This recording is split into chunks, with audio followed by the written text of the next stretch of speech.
Bonjour à toutes et à tous. Alors, le château de Bonneville, construit dans la seconde moitié du XIIIe siècle, nous y reviendrons, est l'édifice le mieux conservé d'un réseau de fortifications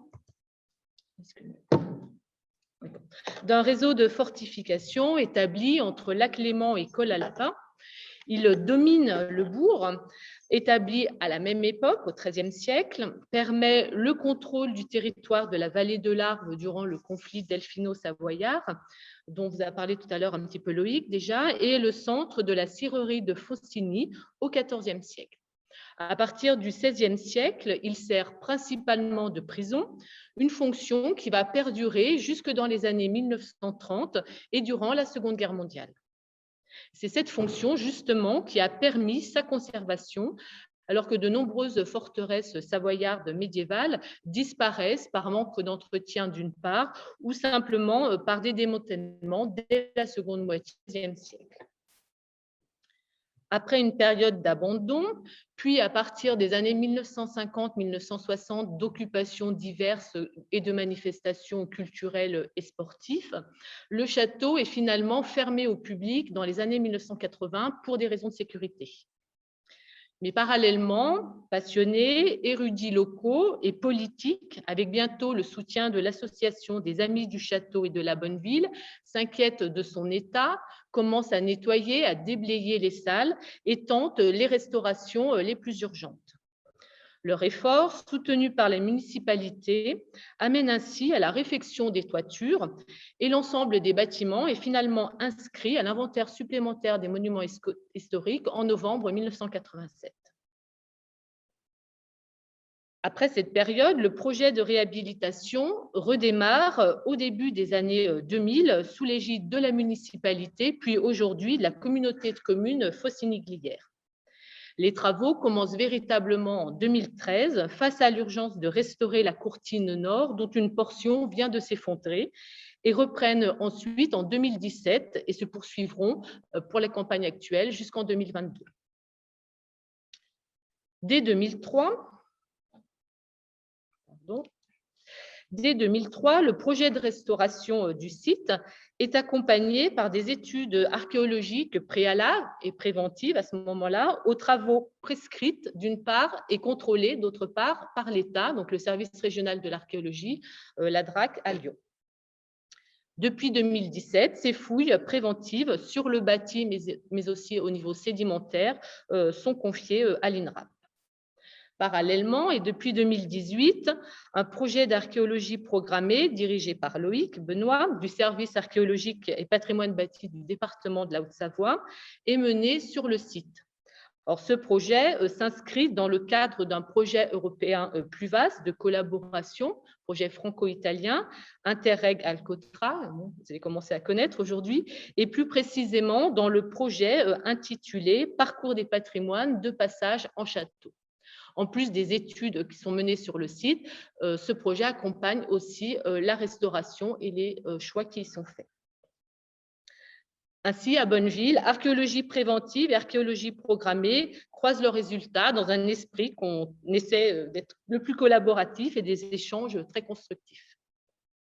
Ces recherches, bien évidemment, s'adossent à de nombreux travaux d'historiens qui font suite à l'étude de Louis Blondel, mais qui a déjà paru il y a une soixantaine d'années et que Mathilde vous a un petit peu présenté juste avant.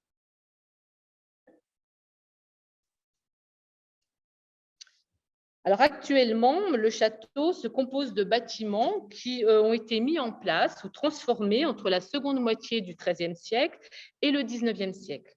Ils sont compris dans un plan légèrement trapézoïdal qui mesure environ 82 mètres de long pour 19,20 mètres du côté ouest à 27,50 mètres du côté est de largeur. L'aile d'entrée ouest conserve une façade médiévale, mais a été en grande partie reconstruite au XIXe siècle. De la même manière, les deux bâtiments que vous voyez nommés aile sud basse et aile sud haute, qui sont appuyés à la courtine, au mur sud du bâtiment, ont été réaménagés ou reconstruits au XVIIe, XVIIIe et XIXe siècle, lorsqu'ils servaient de prison. À l'est et au-delà d'un bâtiment transversal d'axe nord-sud, également édifié au XIXe siècle, les courtines sud et est, ainsi que les deux tours, témoignent du château de la seconde moitié du XIIIe siècle. Une troisième tour au sud-ouest et une échauguette au nord-est, aujourd'hui disparues, sont connues par les textes médiévaux, notamment du XIVe siècle, et par l'iconographie moderne et contemporaine, et sont désormais documentées par l'archéologie. À l'intérieur de ce périmètre défini par les tours et les courtines, les bâtiments médiévaux ont disparu et ont été remplacés à partir des XVIIe et XVIIIe siècles par une cour d'une part et par les bâtiments carcéraux précités d'autre part. Les logis médiévaux ont été abordés par les fouilles sédimentaires. Avant de rentrer dans le vif du sujet, quelques rappels historiques que nous voulons volontairement rapides, sinon nous pourrons déborder largement. En 1262, Agnès de Faucigny déclare que son mari, Pierre de Savoie, a fait construire à ses propres frais le lieu-dit Tussinge, dans la vallée du Faucigny. La localité semble alors dotée à ces mêmes dates de franchise. Le problème de cette mention de Tussinge, c'est qu'elle complexifie la compréhension des origines du château de Bonneville, complexité que nous retrouverons également dans les fouilles, nous aurons l'occasion d'y revenir. En 1269, Tussinge est désigné comme castrum, puis comme domum en 1270, ce qui pose alors la question de son réel statut. Néanmoins, en 1270, nous avons quand même des détails de fortification, non pas du château, mais plutôt des fortifications urbaines avec palissades, fossés en eau, portes protégées par des chafauds, donc des structures en bois défensives, etc. Il faut attendre 1283 pour avoir l'apparition du nom de Bonneville, apparition liée à l'octroi de franchise. Alors, l'octroi ou le réoctroi de franchise, là est toute la question. Ces premières mentions donc questionnent vraiment les origines de Bonneville. Tussinge correspond-il simplement à un bourg fortifié ou intègre-t-il un château? Nous verrons qu'archéologiquement, nous n'avons pas encore la réponse et que donc ces questions des origines restent toutes légitimes. Il faut attendre 1293 pour trouver la première mention du château. Cette période de la fin du XIIIe siècle, nous l'avons rapidement évoquée, est marquée par le début du conflit delphino-savoyard en 1268, conflit qui s'étale jusqu'en 1355 pour des questions d'héritage, entre autres. Pendant cette période de conflit, nous ne notons aucun conflit militaire majeur ne touchant Bonneville, les grands conflits étant situés ailleurs sur le territoire. À la suite du traité de Paris, qui voit la conclusion de la guerre delphino-savoyarde, donc en 1355, le Faucigny passe aux mains de la Savoie, non sans mal, puisque pour asseoir sa nouvelle autorité, le comte de Savoie doit entrer dans la ville en juillet 1355 avec son armée.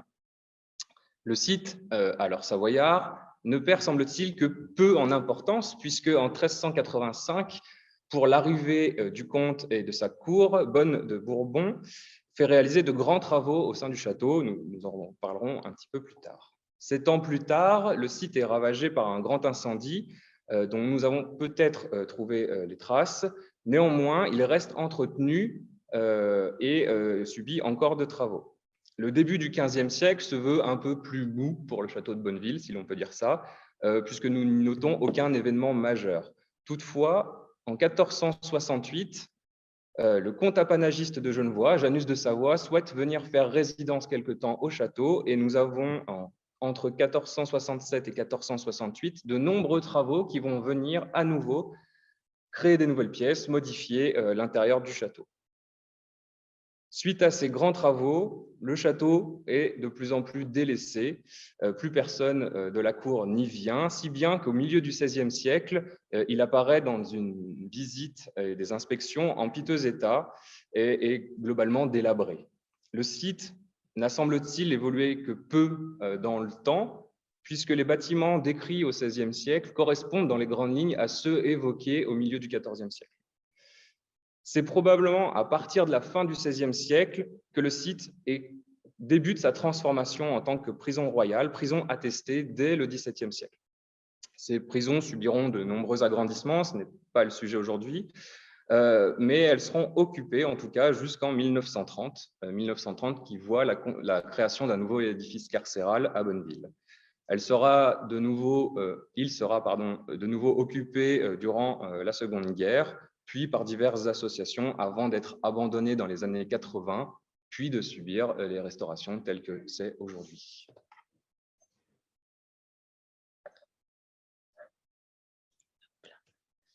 Alors, venons-en au château lui-même, et d'abord à son enveloppe castrale, c'est-à-dire les courtines, les murs et les tours.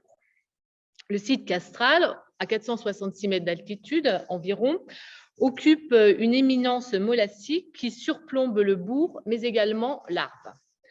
Après une phase d'exploitation, le rocher est mis en œuvre par les constructeurs de manière à intégrer la base des murs ou pour l'aménagement de sol. Ces murs reposent directement sur ce socle rocheux et suivent la topographie générale du site, incliné d'est vers l'ouest. Les travaux commencent par l'édification d'une enveloppe formée par les courtines et les tours, l'ensemble étant chaîné tours et courtines entre eux, à laquelle succède la mise en place de bâtiments centraux appuyés contre les courtines. L'ensemble témoigne d'une construction assisée, globalement homogène, vous avez quelques clichés ici, édifiée au moyen de moellons et de blocs de molasse équarris, liés par un mortier de chaux graveleux et caillouteux très caractéristique que vous pouvez voir en haut avec de gros galets. Les courtines, suivies sur tout le périmètre actuel du château, sont conservées sur une hauteur de 6 à 8 mètres avec des largeurs de 1,80 m à 2 mètres. Diverses traces d'arrachement montrent qu'elles étaient plus hautes à l'origine. Par exemple, la courtine Est a initialement une hauteur de 12 mètres au contact de la tour nord-est, c'est-à-dire un peu plus de 4,60 m par rapport à aujourd'hui, et de 8,50 m à 10,60 m au contact de la tour sud-est, c'est-à-dire un peu plus de 3 mètres. L'accès à ce chemin de ronde Est, est inconnu aujourd'hui. Il pouvait se faire directement depuis la cour, mais selon un dispositif qui nécessite de franchir 7 à 8 mètres de hauteur, ce qui n'est pas rien, ou simplement depuis l'un des bâtiments centraux dont on ne conserve pas d'élévation. La courtine sud conserve en revanche une partie de son crénelage visible uniquement en façade, à savoir 5 merlons larges de 1,80 m à 1,90 m pour une hauteur minimale de 1,10 m et autant de créneaux larges, eux, de 1,10 m à 1,24 m. Deux de ces merlons sont équipés d'une petite fente de tir, comme vous le voyez sur la diapositive. Un comte de Châtellenie de 1369-1370 indique également que d'autres merlons existent au-dessus du mur de la grande salle, dont nous parlerons plus tard, et des 2 fenêtres conservées aujourd'hui encore au château. Je vous en ai mis un tracé restitué en hypothèse. La courtine nord est également couronnée par 1 ou 2 crénelages successifs dans sa portion ouest, mieux conservée, crénelages qui ont été mis en évidence par Laurent D'Agostino en 2013. Pour ce mur, les créneaux ont une hauteur de 1,40 m à 1,60 m, une largeur de 1,40 m à 1,60 m avec une hauteur de 1,40 m et les merlons sont larges de 2,20 m, donc des dimensions un petit peu différentes par rapport au mur sud. 6 archères sont désormais répertoriées pour les courtines. 2 se trouvent dans la courtine nord. Elles ont été mises en évidence en 2013 par Laurent D'Agostino. Une est possible également dans la cave sous le bâtiment nord, dont vous parlera Loïc, mais n'est accessible que depuis l'intérieur de cette cave et est masquée par des remblais côté extérieur. Et 2 archères se trouvent dans la portion centrale de la courtine sud. Il n'en existe pas du côté ouest sur la façade d'entrée et une seule a été repérée dans la courtine est. Elle est aujourd'hui bouchée à proximité de la tour sud-est. D'autres archères ont pu disparaître dans des parties reconstruites du château. On notera qu'aucune de ces archères, ni celle que je veux vous présenter ensuite pour les tours, ne comporte de modifications qui auraient pu permettre une adaptation à l'artillerie. Ce sont de simples fentes étroites. Enfin, si la porte d'entrée ouest médiévale est inconnue, une poterne en calcaire blanc subsiste dans la courtine est. Elle date de l'époque moderne, probablement du XVIe siècle, mais peut remplacer une poterne antérieure en molasse. Une porte est du reste mentionnée dans un texte de 1339 dans ce secteur. Elle donne accès à un récept, c'est-à-dire à une cour extérieure défensive qui peut servir de refuge à la population en cas de besoin. Mais elle donne aussi accès à un pont qui est cité en 1356-1357 et que l'on s'est reconstruit en bois en 1385. Malheureusement, aucun vestige de ces aménagements n'a été mis au jour lors des investigations que nous avons réalisées en 2020 du côté est. Vous avez ici le rocher mis à nu. Le secteur est très perturbé au XIXe siècle. 3 tours et une échauguette ou un échif, une construction en bois, flanquent les angles du château d'après les textes médiévaux. La vue du Theatrum Sabodiae, qu'on vous a montré un petit peu avant, à la fin du XVIIe siècle, ou le lever de la Mabsarde en 1730, vers 1730. L'échauguette et la tour sud-ouest ont disparu avant le XIXe siècle, mais les fouilles en ont identifié des vestiges. Ainsi, au nord-ouest, en 2013 par Laurent D'Agostino, puis en 2021, 6 cavités ont été repérées. Elles ont été repérées et bouchées et renvoient aux emplacements en fait de consoles en encorbellement qui soutiennent un échif ou une échauguette. Je ne vous ai pas mis de photo parce que ce n'est pas très joli et pas très parlant. Il faut me croire. D'après l'enquête de 1339, l'enquête delphinale de 1339, la construction serait haute de 4,15 m pour un diamètre d'environ 3 mètres. La tour sud-ouest, quant à elle, avait été repérée, disons plutôt soupçonnée en 2003 par cette mise en forme du rocher qui est un petit peu circulaire, un petit peu conique, et puis en 2019-2021 par des arrachements et des vestiges de murs en façade ouest et est. Alors c'est très lacunaire, mais elle est bien là. À l'intérieur, Loïc, de ce secteur, Loïc a également identifié en 2020, ici, un mur qui peut correspondre à une portion de la tour, laquelle, selon cette hypothèse, posséderait un pan coupé. Il en existe un autre exemple avec le château de Douin, sur le lac d'Annecy. L'enquête de 1339, elle, décrit un ouvrage crénelé, on n'a aucun vestige de ce crénelage, d'un diamètre de 8,45 m et haut de 11,10 m. L'analyse des 2 tours est subsistantes, mais en grande partie inaccessibles, vous pouvez le voir sur les diapositives, jusqu'en 2018, fournit également des données inédites.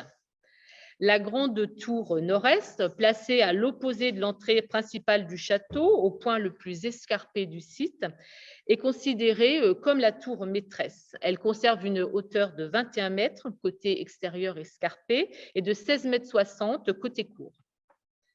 D'un diamètre de 9,40 m, elle a des murs épais de 2,50 m à 3 mètres. Cette tour comprend une salle inférieure haute d'au minimum 3,80 m, peut-être jusqu'à 5-6 mètres, à l'origine aveugle et voûtée, ainsi que 3 autres niveaux mesurant entre 10 et 15 mètres carrés de surface. Le niveau 2, d'une hauteur estimée de 3,50 m, comporte une unique archère de plan triangulaire, donc vous avez la photo, qui était murée jusqu'en 2018. Cette pièce à fonction militaire a également pu servir de lieu d'emprisonnement, car entre la pièce voûtée aveugle inférieure et un plancher qui la fermait, une trappe peut facilement être réalisée et condamner la pièce. D'exceptionnels graffitis, des scènes courtoises, des dragons, des guerriers ont été découverts par les maçons lors de la déconstruction du mur qui bouchait l'archère. Et je vous invite à aller voir les panneaux de Nadège Gaufre-Fayol à l'entrée pour l'explication de ces daffinis. On n'y arrivera pas. Le 3e niveau, haut de 3,50 m, disposait d'un couvrement en bois constitué lui aussi de solides solives. Cet étage accueille justement la porte d'accès située à 9 mètres, 9 mètres 50 du sol de la cour du château. Elle donne accès au chemin de ronde Est. Il s'y trouve deux baies, dont une avec cou-siège, qui ont chacune un double ébrasement. Il s'y trouve également des latrines construites en encorbellement, dont il subsiste uniquement les trous d'encastrement de l'architecture en bois disparue dans la maçonnerie. Je vous ai mis une petite évocation du miniature du nord de la France pour évoquer une restitution de ces latrines. Le dernier niveau est une pièce haute d'au minimum 4,10 m, ouverte d'une archère donnant à l'aplomb, elle, du mur d'enceinte. Les parties sommitales de la tour ont disparu. L'enquête de 1339 nous signale des hourds et une hauteur qui serait proche de 26-27 mètres.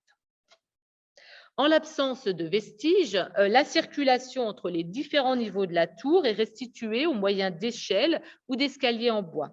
Leur superficie cumulée atteint à peu près 50 mètres carrés, ce qui représente une faible habitabilité, et il est probable que la grande tour semble bien dévolue principalement à la défense ou à une manifestation du pouvoir. Alors, une fonction résidentielle est aussi possible au troisième niveau en raison de la présence des latrines, ainsi que la présence des cou-sièges et d'autre part de celle des ébrasements extérieurs des baies que certains auteurs attribuent davantage à des fenêtres qu'à des archets.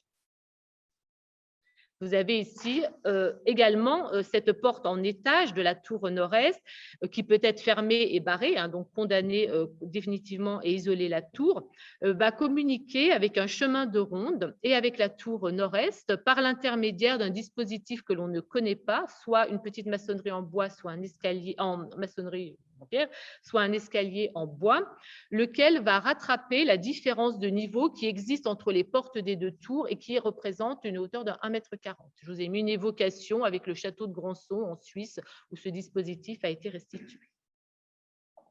Enfin, la tour sud-est, haute d'environ 14 mètres, a un diamètre de 7,50 m et des murs épais de 2 mètres. Elle comporte, elle, 3 niveaux d'environ 10 mètres carrés chacun, dont un espace inférieur totalement inconnu et supposé en raison d'une fente d'archère visible en façade. Il est couvert par un plancher. Le niveau intermédiaire, qui est l'actuel rez-de-chaussée, renvoie, lui, à une pièce couverte à 4,90 m par une coupole.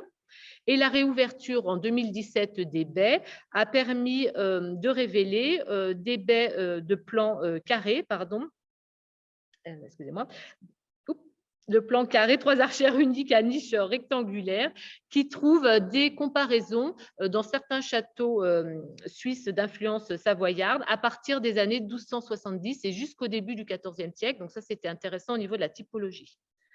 La partie supérieure, elle, haute de 4 mètres, possède une unique archère ainsi que la porte et conserve aussi une partie de son chemin de ronde muni d'un parapet de 1,20 m de hauteur minimum. Cette tour, d'après le texte de 1339, elle a à peu près la hauteur qu'elle a aujourd'hui, c'est-à-dire 14 mètres.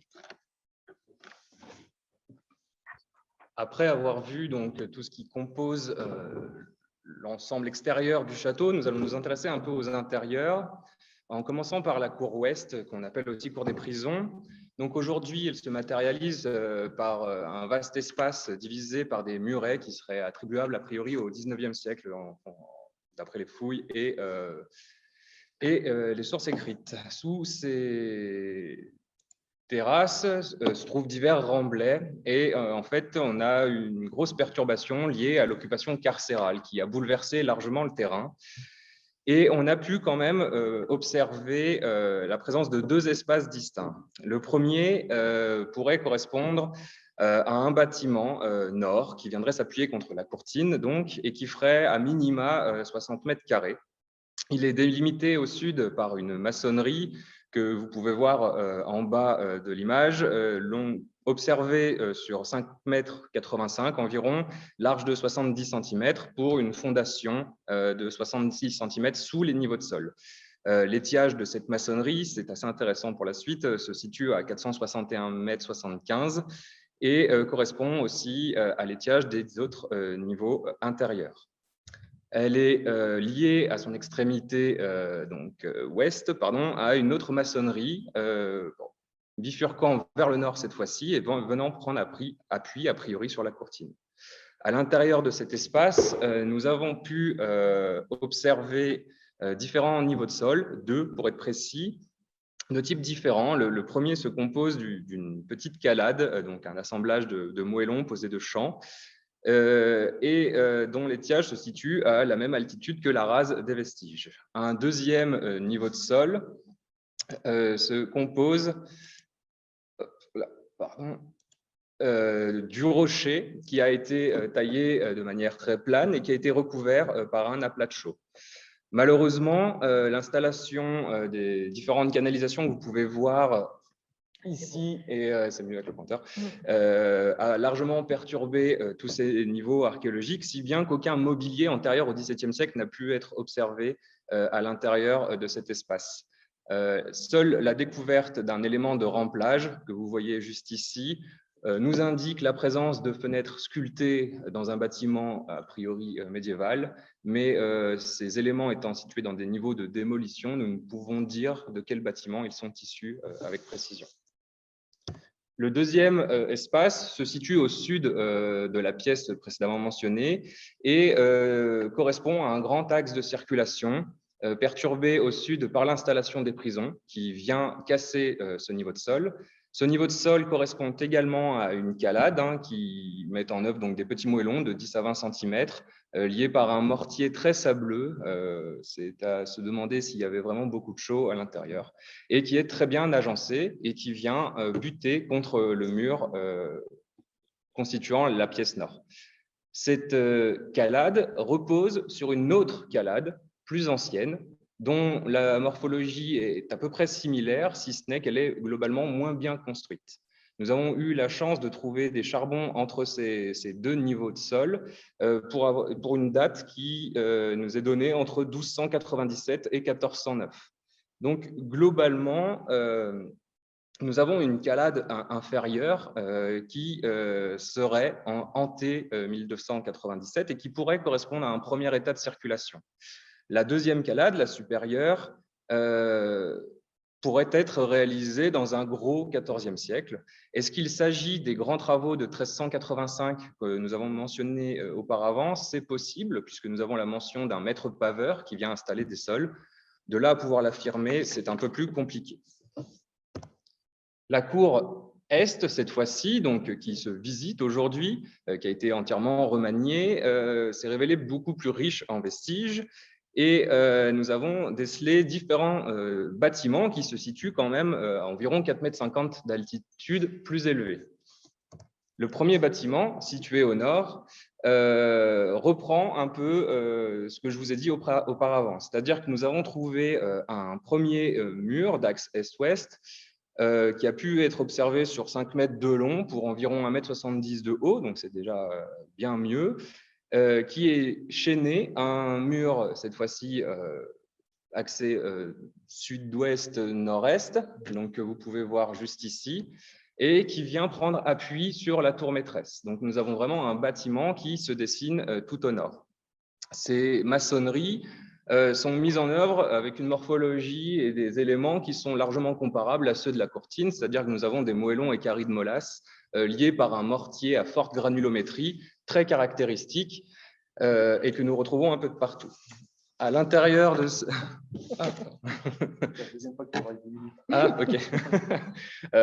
à l'intérieur de ce bâtiment, plusieurs niveaux de sol successifs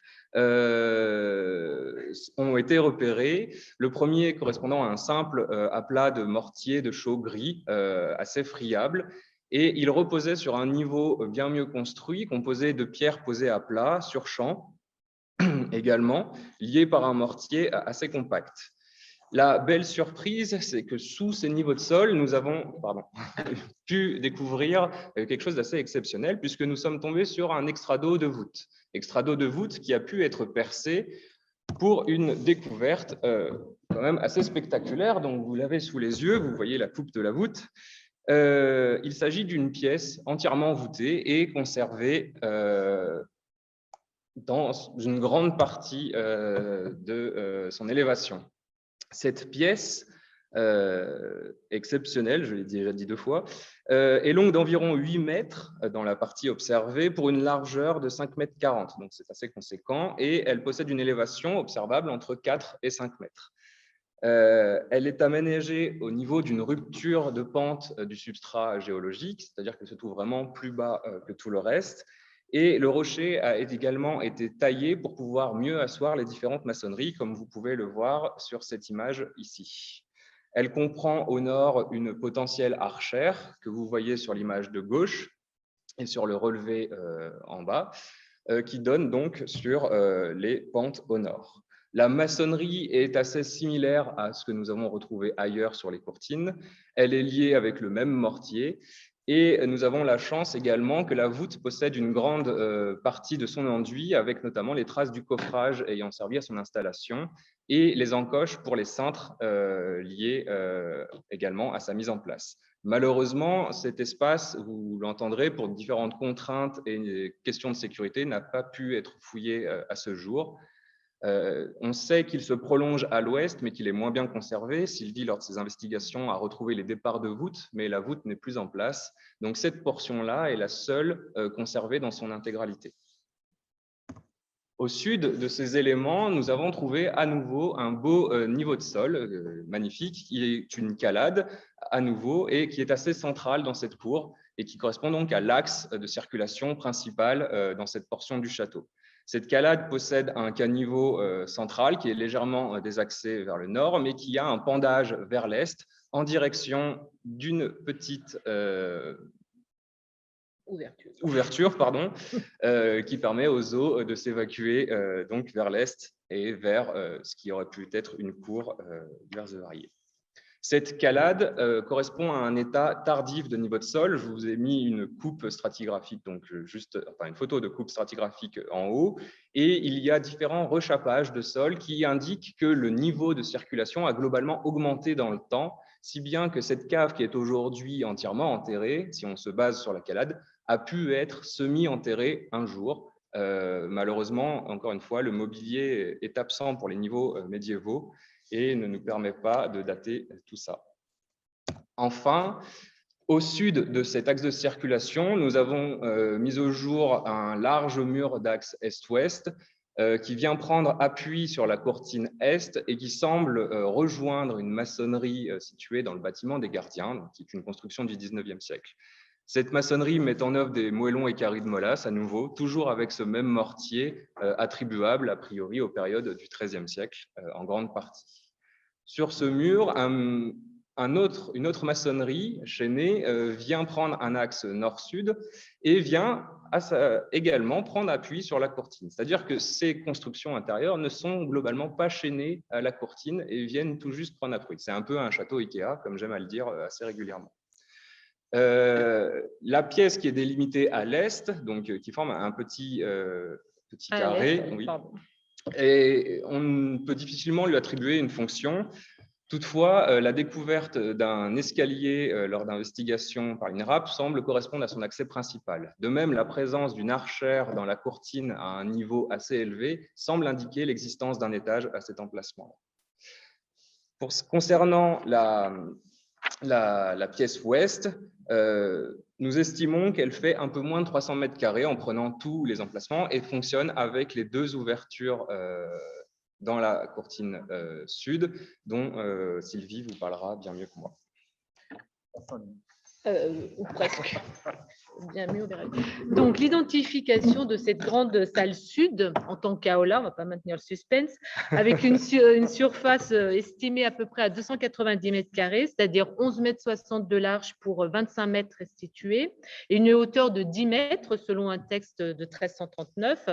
Cette identification est alimentée par des données archéologiques, des données morphologiques, mais également des données textuelles, auxquelles participent les deux fenêtres monumentales construites dans le mur sud en vis-à-vis de la ville et la ville médiévale également, et qui sont encore visibles aujourd'hui.